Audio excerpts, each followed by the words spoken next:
Ang kwentong ito ay hango sa totoong buhay. Karanasan ito ni Manay Bebe. Taong 1974. Estaca, Bohol.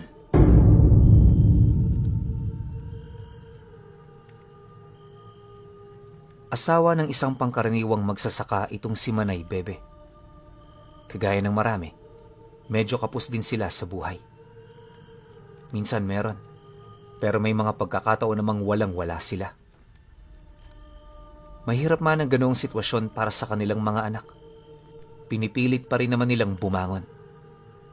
Wala sa kanilang pagiging tamad dahil kahit isang araw lang na hindi sila kumilos, gugutumin sila. Sa sobrang hirap kasi ng buhay, ultimo pag-iimbak ng bigas, di nila magawa. Para makakain, kinakailangan nilang bumili ng 1 kilo bago magsaing. Kung wala naman silang hawak na pera, mangungutang sila sa tindahan. Nakakahiya ang ganoong gawain dahil maliban sa may mga naririnig silang istoryang hindi maganda sa may-ari ng tindahan, dinadagdagan din ito ang kanilang utang. Gustuhin man nilang magreklamo, hindi yun maaari dahil maliban doon, wala na silang mapagkukunan tuwing sila'y nagigipit. Ayos lang naman ito sa kanyang asawa, lalo pat hindi naman gaano kalakihan ang dinaragdag nito. Sa loob ng 6 na taon nilang pagsasama, bistado na ni Manay Bebe ang ganoong diskarte ng may-ari. Bagaman may mga pagkakataong nagagalit siya rito, hindi yun dahilan para pagtaniman niya yon ng sama ng loob. Para sa kanya, wala namang masama sa ginagawa nito, lalo pat kagaya nila, naghahangad din yung makaangat sa buhay. Ang kaso lang, pagtungtong ng Pebrero noong mismong taong ito, may nangyari roong hindi kaaya-aya. Isang umaga, nabalitaan na lamang nila na yung pinagkakautangan nila binalot ng matinding karamdaman. Namatay ang kalahating katawan nito, kaya naging baldado yon. Nakaratay na lang din yun sa kanyang higaan, kaya mas naging abala ang pamilya nito. Unti-unti na ring nalugay ang kanilang tindahan at kalaunay hindi na yon nagbukas pa. Nang mapagtanto naman ni Manay Bebe ang nangyari sa may-ari ng tindahan, agad naman niya yung ipinagbigay alam sa kanyang asawa. Sinubukan din nila yung bisitahin pero base sa mga kamag-anak nito, ayaw nitong makakita ng ibang tao. Siyempre, di naman sila naging makulit, kaya pinili na lamang nilang maghintay sa sandaling pumayag na ang may-ari na magkaroon ng bisita maliban sa kanyang pamilya. Ilang buwan pa ang lumipas, tila bang naging mahirap din yung pagsubok para sa kanya. Ang kanyang asawa, halos hindi na magpahinga sa kakatrabaho para lamang kumita ng pera sa buong maghapon. Natuto na rin sila noong mag-imbak ng bigas, dahilan para hindi na sila mahirapan sa kanilang lulutuin. Para naman makatulong itong si Manay Bebe, sumama na rin siya noon sa mga magsasaka na gumagapas sa mga palayan. Libre ang trabaho doon, pero malaki naman ang ibinibigay na kaba ng bigas sa mga nagtatrabaho. Ayon sa kanya, mahirap ang ganoong gawain, pero kinakailangan niya itong pagpagalan. Kahit malayo rin siya noon sa kanyang pamilya, di naman siya gaanong nag-aalala sa mga anak niya dahil sa marunong na rin yung makinig sa mga sinasabi nila. Ilang buwan ang lumipas, dahil sa kanilang pagpapagal, unti-unti na ring guminhawa ang kanilang buhay. Nalimot na rin nila pansamantala ang nangyari sa may-ari ng tindahan, hanggang sa kalaunay naging matunog na naman ang pangalan nito sa kanilang lugar. Sabi-sabi kasi ng mga taong dumadalaw dito, hindi biro ang kinalalagyan ng taong yon. Isipin ninyo, bukod sa butot balat nitong katawan, napapansin din nila ang malalalim na sugat nitong halos umabot na hanggang buto. Palagi na lang ding nakatagilid ang taong yon. Gawa ng kapag humiga ito, masasagi niya ang mga butas na naroon sa kanyang likod malapit sa gulugod. Ibang-iba na rin umano ang baho ng taong yon dahil sa mismong silid nila yon dumudumi at umiihi. Dagdag pa ng mga taong bumibisita sa may-ari ng tindahan, madalas siyang sumuka ng malapot na laway na may halong mahahabang buhok. Lumuluwa na rin ang mga mata nito at hindi na yun gaanong kumakain. Sobrang bagal na rin ang paghinga nito na halos aakalain mong mamamatay na. Matapos naman yung marinig nila Manay Bebe, agad naman silang bumisita sa may-ari ng tindahan para kumpirmahin ang kasalukuyan nitong kalagayan. Narinig din kasi nilang tumatanggap na ang pamilya nito ng bisita dahil napagtanto nila hindi na magtatagal ang miyembro ng kanilang pamilya. Habang binabagtas naman nila ang daan patungo sa bahay nito, di naman nila maiwasang mag-usap ng kanyang asawa. Ang gusto kasing gawin noon ni Manay Bebe, dalhin sa kanyang ama ang taong yon. Naniniwala siyang matutulungan ito ng tatay niya, gawa ng marami na rin itong karanasan pagdating sa iba't ibang uri ng karamdaman. Yun nga lang, ang problema, malayo yun sa kanila, kaya hindi basta-bastang makakapunta sa lugar nito. Nang marinig naman yon ng kanyang asawa, mariin naman siya nitong binalaan ukol sa gagawin niya. Kung sakali kasing pumayag ang mga ito, tapos hindi yun napagaling ng kanilang ama, paniguradong sa kanila babagsak ang sisi ng mga mahal nito sa buhay. Ang mas masaklap pa, baka kagalitan sila nito o hindi naman kaya'y gawa ng masama. Hindi naman sa pinagdadamutan kitang tumulong, Bebe. Isipin mo rin kasi ang magiging kahihinat na nito. Hindi natin hawak ang pag-iisip ng mga taong yon. Anumang oras pwedeng bumaliktad sa pamilya natin ang sitwasyon. Ayoko ng gulo. Alam mo yan noon pa. Kaya sana, kung hindi sila maniniwala, huwag kang magpumilit. Hayaan mong resolbahin nila ang sarili nilang problema. Wika ng asawa niya. Dahil sa sinabi nito, tumangulang naman siya, hudyat ng kanyang pagsang-ayon. Hindi naglaon. Pagdating naman nila sa bahay ng may-ari ng tindahan, nadatnan nila sa pinto nito ang mga pamangkin nitong nagbabantay. Nang masipat naman sila ng mga ito, agad naman sila nitong pinapasok sa loob. Sinamahan din sila nito patungo sa isang silid kung saan naroon ang iilang mga albularyo na tumutulong dito. Pagsilay naman nila sa taong yon, agad naman silang nakaramdam ng matinding awa buhat sa kalagayan nito. Sa loob lamang ng ilang buwan, napakalayo na nito sa dati nitong estado. Ayon sa kanya, ang pakiramdam niya noong mga oras na yon, tumitingin siya sa taong malapit na talagang mamatay.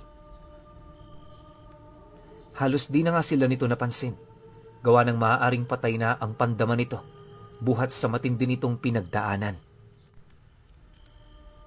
Nakatingin na lang din yun sa kisame ng kanyang silid, habang naghahabol ng hininga. Di na rin ito nakakausap, indikasyon na wala na ito sa sarili nitong wisyo. Dahil sa kanilang mga nakita, agad naman silang lumapit sa asawa nitong umiiyak sa isang tabi. Hawak-hawak nito ang kamay ng lalaki na parabang kahit sa mga oras na yon, umaasa pa rin yung gagaling ito sa ganoong karamdaman. Dahil sa kanilang nadatnan sa lugar na yon, hindi naman maiwasan ni Manay Bebe na makaramdam ng matinding awa. Habang nagtatanong noon ang kanyang asawa sa mga albularyong naroon, agad naman niyang nilapitan ang kinakasama ng biktima upang yon ay kausapin. Sa kanilang pag-uusap, nalaman niyang barang at kulam ang nakita sa katawan nito. Masyado na ring malala ang kalagayan ng biktima, kung kaya't ang ginagawa na lamang doon ng mga albularyo, hintayin ang nalalabing sandali ng buhay nito. Pagtatapat pa ng asawa, Hindi niya matanggap ang kinahantungan ng kinakasama niya. Masyado yung mahirap para sa kanila, lalo pat tanging yun lamang ang naghahanap buhay para sa kanila. Inilahad din ito ang matindi nilang pagtitiis, na kahit sa pagbili noon ng makakain, hirap na hirap sila. Matapos naman yung marinig ni Manay Bebe, agad naman niyang hinawakan ng kamay nito. Nang maramdaman naman yon ng babae, nanlulumo naman yung tumitig sa kanya na parabang naghihintayo ng kanyang mga sasabihin.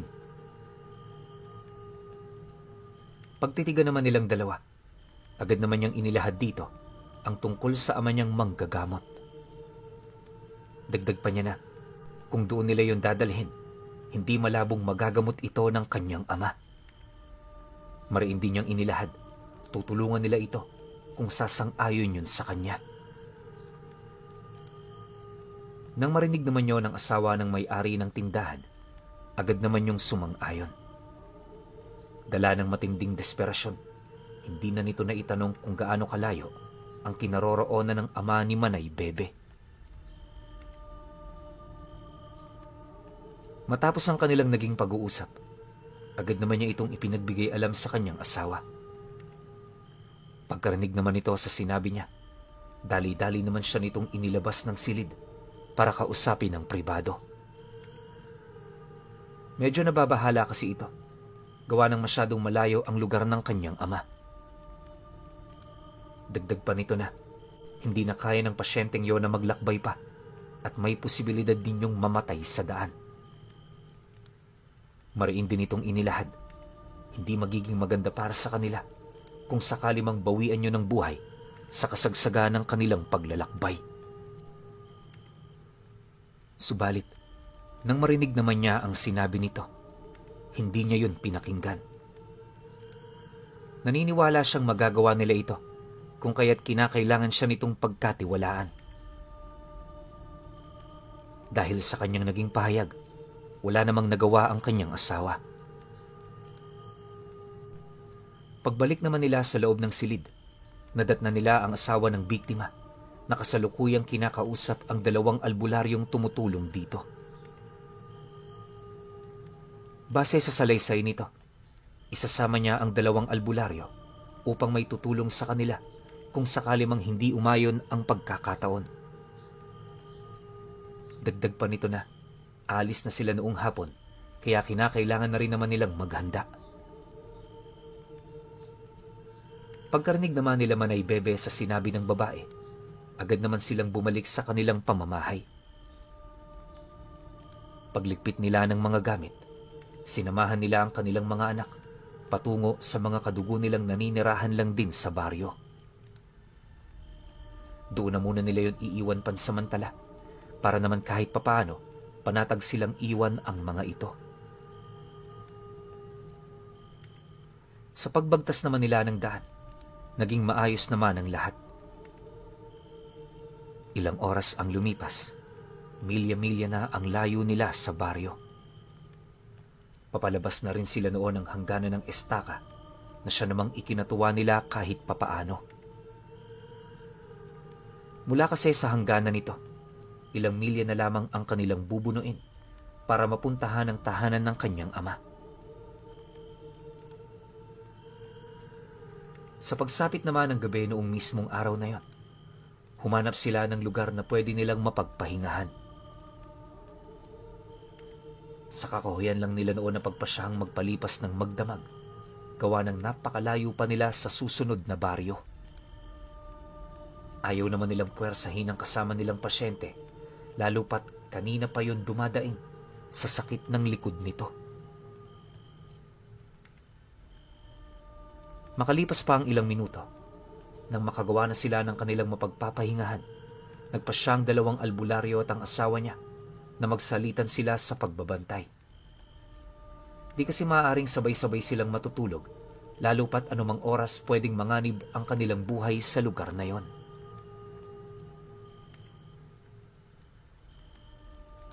Maya-maya pa, nang lumalim na ang gabi, agad namang napansin ni Manay Bebe ang himbing ng tulog ng mag-asawa.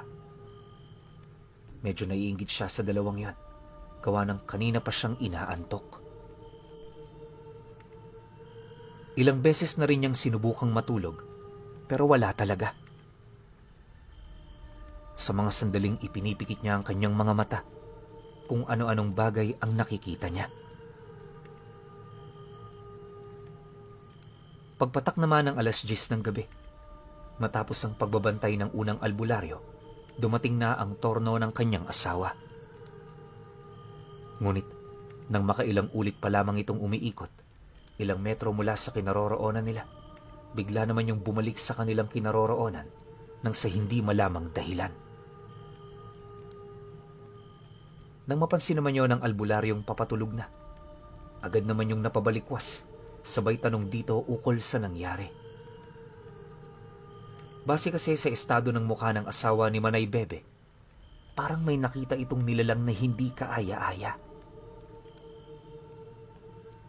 Nang marinig naman ito ang sinabi ng kasama nila, nanginginig naman itong itinuro ang lugar kung saan ito huling naglibot.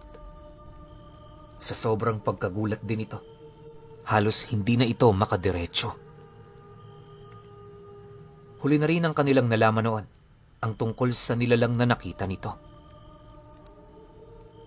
Ayon sa kanyang asawa, isang puno ang nakita nun, na sa halip na mga dahon ang naroroon sa mga sanga, mga nakabigting tao ang kanyang nakita. Marami ring nakaharap na nilalang papaikot sa punong yan, kaya halos hindi niya maunawaan ang kasalukuyan doong nangyayari. Dagdag pa ng asawa ni Manay Bebe, may mga malalaking banog din siyang nasilayan na walang patid sa kakaikot sa itaas ng punong yon. Matapos naman niya itong mailahad, kasama ang 2 albularyo, matapang nilang binalikan ang nasabing lugar. Ang kaso lang, pagdating nila roon, napansin naman nilang wala na ang punong kanyang tinutukoy. Sa halip ang nakita nila, isang matandang lalaking nakatayo sa gilid ng puno ng balete. Dahil dito, agad naman nila itong sinubukang tanungin kung ano ang ginagawa nito, pero hindi sila nito sinagot. Tahimik lang na nakatayo ang matandang yon, na hindi mo makikitaan ng kahit na anong pagkilos. Maya-maya pa, sa hindi inaasahang pagkakataon, bigla naman yung humarap sa kanila. Dahil dito muli naman yung tinanong ng kasama nilang albularyo, ngunit sa halip na sumagot ang matandang yon, bigla yung umatungal kasabay ng pagpapalit nito ng anyo. Segundo lang din ang naging pagitan nang tumambad sa kanila ang kakaibang nilalang. Paglalarawan dito ng asawa ni Manay Bebe, naging kapantay ng balikat nito ang kanyang mga paa, dahilan para lumakad yon ng kakaiba. Lumaki rin ang hustong bunganga nito, kasabay ng pagkawala ng mismong mga ngipin nito. Nangitim din ang mga mata ng nilalang, hanggang sa hindi na nila yon makita pa. Pagtakbo naman ito patungo sa kinaroroonan nila, agad namang bumunot ng sundang ang mga albularyo upang harapin ito. Hindi nila piniling bumalik sa pinagpapahinga nila noong mga oras na yon, dahil masyado itong mapanganib para sa mga naiwan nila roong kasama. Paglapit naman ng nilalang sa kinaroroonan nila, walang patid naman sila nitong sinunggaban. Habang inaatake sila nito, paulit-ulit naman sila nitong dinuduraan ng malapot na laway.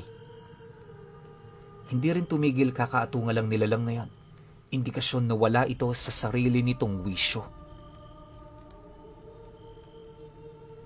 Sa pagpapatuloy naman ng ganoong pangyayari, napilitan na ring umatras ang asawa ni Manay Bebe.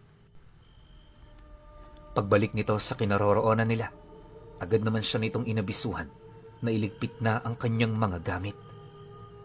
Ginising na rin ito ang natutulog na mag-asawa upang ipagbigay alam ang kasalukuyang nangyayari.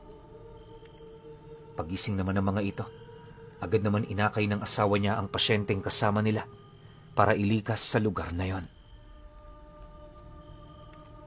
Maya-maya pa, nang marinig nila ang sigaw ng kasama nilang albularyo, hindi na rin sila nagdalawang isip na umalis doon. Napagtanto kasi noon ng kanyang asawa, maaaring nalagay na sa panganib ang mga ito. Kalahating oras pa ang dumaan. Nang makalayo na sila sa lugar, agad naman silang pumasok sa masusukal na bahagi ng kakahuyan para magtago. Kahit peligroso na gawin ng bagay na yan, ipinagpilitan pa rin ito ng kanyang asawa dahil alam nito na sa ganoong sitwasyon, yun na lamang ang magagawa nila. Upang makasiguro ring hindi sila matutunugan ng nilalang na humahabol sa kanila, binudburan nila ng lupa ang kanilang mga katawan. Naghukay din sila ng hindi gaanong kalaliman na uka upang doon ikubli ang kanilang mga sarili. Gamit ang mga dala nilang kumot, ipinatong yon ng asawa ni Manay Bebe sa kanila bago sila nito buhusan ng lupa. Matapos nun, humiga yun malapit sa kanya para tabunan din ng bahagya ang katawan nito. Sa pagbalik naman ng katahimikan sa paligid, maaga naman silang nagmasid at nakinig. Habang tumatagal, nililimitahan nila ang kanilang paghinga upang hindi yun mapansin ng nilalang na humahabol sa kanila. Pagkaraan pa ng ilang minuto, nakarinig na sila noon ng mga paghawi sa sanga ng puno. May mga pag-aangil na ring umiikot sa kanilang kinaroroonan, kalakip ng mga mabibilis na yapak na umiikot sa lugar. Halos ilang oras ding nagtagalang nilalang na yon malapit sa kanila, hanggang sa kalaunay nagpasya na yung umalis. Nang maramdaman naman yon nila Manay Bebe, doon pa lamang sila nagkaroon ng pagkakataon para magpahinga. Dala na rin ng matinding pagod at takot, hindi nila namalayan na nakaidlip na pala silang lahat. Pagising naman nila kinabukasan, kahit wala pang laman ang kanilang mga sikmura, pinilit pa rin nilang magpatuloy. Yung kasama nila noong pasyente, nakikita mo na talagang matindi ang ginagawang pagtitiis para lamang hindi maging pabigat. Isipin nyo na lang kung gaano kasakit ang nararamdaman nito nang sapilitan yung pasampahin sa likod ng kanyang asawa para lamang makausad sila. Sa bawat paghakbang nga noon ng asawa niya, may mga naririnig sila ritong mahihinang ungol. Para naman masiguro nilang hindi yun babagsak, tinalian nila ang katawan nito habang nakaakap yun sa likod. Ilang oras pa ang lumipas, habol hininga na ang kanyang asawa. Makailang beses na rin nila itong pinaalalahanan na magpahinga, pero hindi yun sumunod sa kanila. Ang nais kasi nitong mangyari, marating sa lalong madaling panahon ang bahay ng kanyang ama. Alam kasi nitong yun na lamang ang nag-iisang paraan para matakasan nila ang nilalang na humahabol sa grupo nila. Awa naman ng Diyos, bago sumapit ang tanghali, narating na nga nila ito. Pagod na pagod man, di na nila yun ininda nang masipat nila ang ama ni Manay Bebe sa bahay nito. Pagsilay naman ito sa kanila, agad naman sila nitong nilapitan, bakas ang matinding pagkagulat sa mukha nito. Di kasi inaasahan ng tatay niya noon, nabibisita sila sa ganoong pagkakataon. Maya-maya pa, pagpasok naman nila sa loob ng tahanan, direkta naman nilang pinag-usapan ang tungkol sa kasama nilang pasyente. Nang marinig naman ng kanyang ama ang kalagayan nito, agad naman sila nitong inutusan na pagpahingahin na muna ang kasama nila. Paghiga nito sa isang lumang higaan, maingat naman niya yung tiningnan hanggang sa malaman na nito ang kasalukuyan nitong kalagayan. Base sa mga nakita ng tatay niya, hindi barang o kulam ang nasa loob ng sistema nito. Madalas kasi sa mga ganoong sakit, hindi gaanong matindi ang epekto nito sa katawan ng pasyente. Madali ring mamamatay sa barang o kulam ang mga biktima, kaya malabo talagang ganoong uri ng karunungan ang ipinukol sa pasyenteng dala nila. Dagdag pa nito, maaaring ang nakalaban ng albularyo noong gabi ang may gawa ng karamdamang yun. Matapos naman yung mailahad ng ama ni Manay Bebe, agad naman yung pumanhik sa silid nito para kumuha ng gamot. Isang simpleng langis lang ang ipinainom nito sa pasyente na siya din namang inilagay nito sa mga sugat nito na halos hindi na kayang lunasan pa. Pagkaraan pa ng ilang minuto, pinagpahinga niya ang taong yon upang makabawi ito ng lakas. Nang maisakatuparan na yon ng kanyang ama, inabisuhan ito ang kinakasama ng pasyente na huwag nang mag-alala. Araw na lamang kasi ang pagitan bago yun bumalik sa dati nitong estado. Sa pagsapit naman ng sumunod na gabi, naging maayos naman ang pananatili nila sa bahay ng tatay ni Manay Bebe.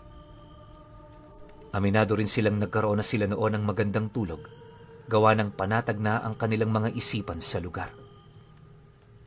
Ngunit 3 araw pa ang lumipas, muli na namang nagparamdam sa kanila ang nilalang na nakalaban noon ng kasama nilang albularyo.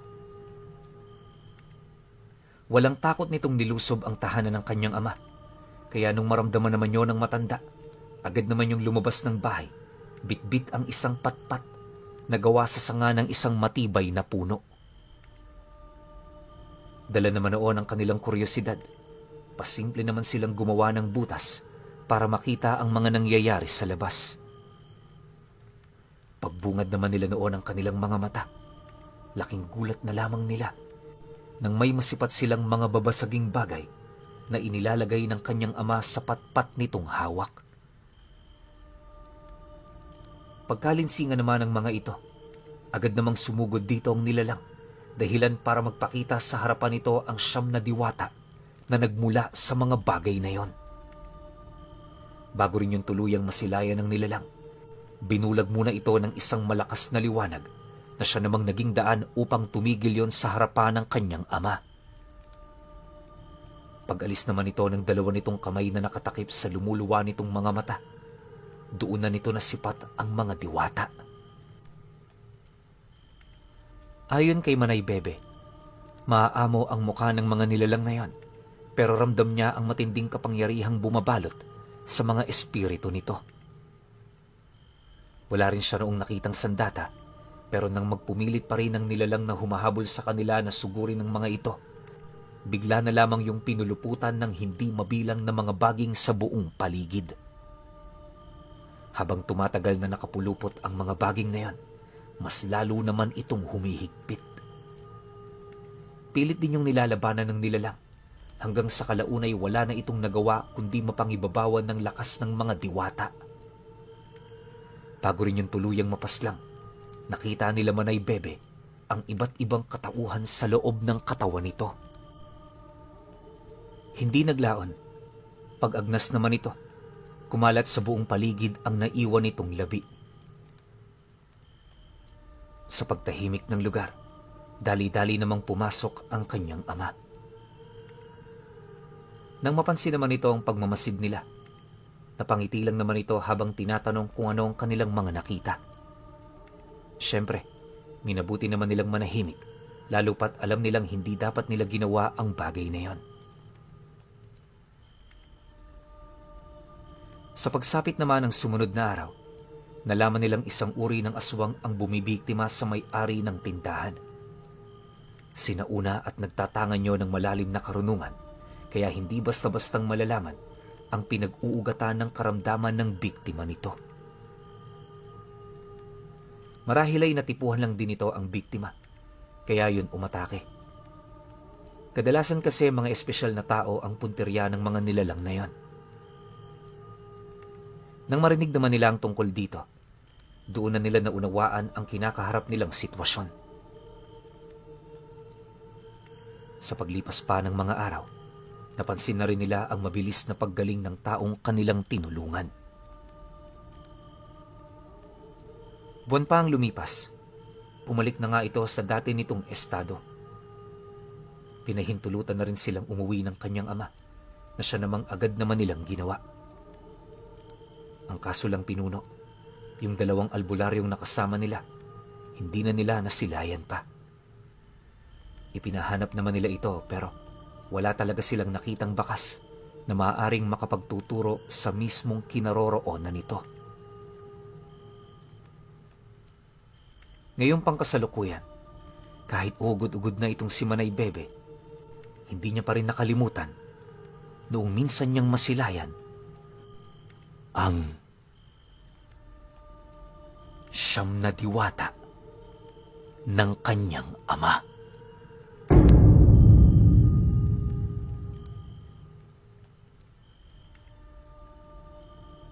Okay. Opinyon ko sa kwento. Grabe, alam nyo, sa bandang dulo na ako sobrang na-hook up eh. Nung binanggit na yung siyam na diwata na nilalagay dun sa sandata ng tatay ni Manay Bebe. Sobrang tindi nun. Siyam na diwata, isipin ninyo yung kahit sino makipagsabayan dito sa tatay ni Manay Bebe, alam ko talaga walang panama. Pero alam nyo, maganda lang sa kwento na to, yung nag-insist talaga si Manay Bebe na gumaling yung kapitbahay nila. Na kahit alam niya na ginugulangan sila, pinapautang naman sila kahit papano, pero alam niyo yun, nilalamangan siya.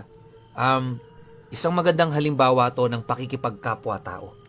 Kasi wala akong nakitang masamang intensyon si Manay Bebe para dun sa kapitbahay nila. Ang sa kanya lang, mapagaling niya yon at matulungan niya. Kasi nga naman, meron namang kakayahan yung tatay niya. Ba't niya ipagdadamot yun? Diba? Overall, ang ganda ng kwento na to, pero alam nyo, mas maganda to kung ikukwento ni Manay Bebe yung nakaraan ng tatay niya. Kung paano niya tinangan yung sandata na yon tsaka yung siyam na diwata. Sobrang ganda nun kung meron yun. Pero isa lang yung sinin sa atin. Siguro, asa-asa na lang muna tayo sa ngayon. Pero kayo, kung may opinion kayo sa kwentong ito, comment nyo lang sa baba. Yun lang. Hanggang sa susunod na kwento. Salamat.